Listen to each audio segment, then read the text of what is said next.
So today, we're going to get to know one of the most incredible minds of the 20th century, Allamah Tabataba. But here's the thing. We're not going to do it by just, reading his books. We're getting an inside look, a really rare glimpse into his world, through the eyes of one of his closest students. This is the good stuff. And, that inside look, it all starts with a secret. See, beyond all his public lectures and everything people knew him for, Tabataba held these private, late-night sessions. And these weren't for just anybody. No way. This was the inner sanctum. This was where the real ideas came out, the ones he literally carried in his heart. So you got to understand, these weren't just study groups. These clandestine meetings, they were the real intellectual engine of his work. We're talking a tiny group, a handful of his absolute best students. This was the one place where Tabataba could just let go, speak completely without reservation, and dive into the deepest, sometimes the most out there, philosophical and mystical ideas. And get this, look at who was actually in the room. I mean, these weren't just kids taking notes. They were future giants of Iranian thought. You've got names like Morteza Motahari, and of course, the very student whose memories we're drawing on, G.E. Dinani. These guys would go on to basically define the intellectual landscape of the country. So this little private circle, it was more like an incubator for a whole generation of thinkers. Okay, so at this point, you're probably picturing this reclusive scholar, a guy who holds secret meetings, totally cut off from the rest of the world, right? Well, that's where this story gets really interesting, because at the very same time, this quiet sage from Qum was deep in conversation with one of Europe's top philosophers. And that brings us to Henry Corbin. We're talking about a major French philosopher. For years, Corbin would make the trip all the way to Iran for these really intense discussions with Tabataba. This wasn't just a casual coffee chat, okay? This was a full-on meeting of two intellectual worlds. So the big question is, why? Why would a leading European philosopher make that journey year after year? Well, Corbin was absolutely captivated by this idea in Islamic mysticism called the Alam al-Mithal. You can think of it as the imaginal world. For him, this wasn't just imagination. It was a real plane of existence, a kind of bridge between the purely physical and the purely spiritual. And in his mind, Tabataba was the one person who really held the key to understanding it. So, what happens when a French phenomenologist and an Iranian sage walk into a room? I mean, seriously, what do they even talk about? Well, they went for the big stuff, the foundational ideas that get right to the core of how different civilizations see the world.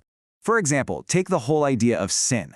Corbin would lay out the Western Christian view of original sin, right? The idea that it's baked into our very nature from birth. But then Tabataba would offer the Islamic perspective. Nope, humans are born pure. Sin isn't inherent, it's an accident. It's something external that happens to you. And when you think about it, that one little difference, it changes everything. How you see humanity, how you see redemption, even how you see God. But this whole dialogue with the West, as amazing as it was just one front. Back home, Tabataba was in the middle of a totally different kind of fight. His philosophy wasn't just for academic journals or quiet contemplation. No, it was an urgent, frontline response to a massive intellectual crisis happening right then and there. See, this was the post-war era, and materialist ideas, especially Marxism, were spreading like wildfire in Iran. And Tabataba looked around and realized that the traditional religious arguments, they just weren't cutting it. They weren't equipped to deal with this new challenge. He knew what was needed was a powerful, logical, philosophical response. And that's exactly what pushed him to write one of his most famous books. And here's a great little story that shows you exactly where his head was at. I mean, his students would literally beg him to publish his books on Islamic law, which was, a super prestigious thing to do. But he would just brush it off and say there were enough of those books already. He knew the real intellectual battleground of his time wasn't in the courtroom or in legal texts. It was in the world of ideas. It was philosophy. So what was his grand project in all this? It was this incredible synthesis. Tabataba's whole point was that philosophy, religion, and mysticism, which is called Irfan, they're not these three separate competing paths. Not at all. He saw them as just three different languages, all trying to describe the exact same single reality. But okay, that immediately brings up a big question that people ask all the time. We have this image of mystics, right? People who just throw reason out the window in favor of some vague feelings. Are they anti-logic? Is it this big choice you have to make between your head and your heart? Well, Tabatabai's top student, Denani, just completely flips that idea on its head. He makes this incredible statement. He says the mystics aren't irrational, far from it. He says they are the most rational people of all. Why? Because they're the ones who take reason to its absolute final destination. And this gets us back to that word, irfan. It's not about warm, fuzzy feelings. Think of it like this. It's the process of taking something your mind understands as a concept and actually turning it into a direct, personal, lived experience.